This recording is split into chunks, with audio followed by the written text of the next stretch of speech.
So I'm pretty sure I got one of the first, if not the very first, used GH6 from B&H. It was $1,955 US with the Payboo card. The new one, you don't have to pay tax like the old one. And with that, it was listed, I believe, as 9 quality. And the camera was just kind of bouncing around in the box. I mean, it's fine. It was shipped fine, and it's sturdy enough. The battery had been used, obviously, and there's some profiles on the camera already. The weird thing, there was kind of an odd smell in there, and some, that's what I sniffed.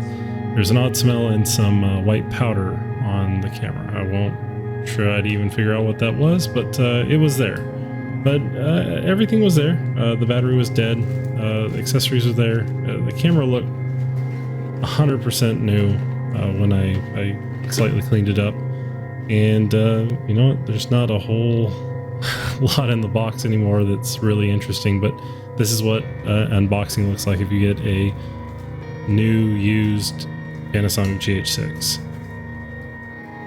I might as well start with some of the things that are already irritating. I had a BMCC speed booster that I used on my GH4 for years, and it worked fine, but putting it on the GH6, instant air, and you can't even turn on the camera. So that's irritating. I guess they must have changed the design or something with IBIS now that interferes with the sensor, and you can't use that BMCC speed booster anymore directly with this model.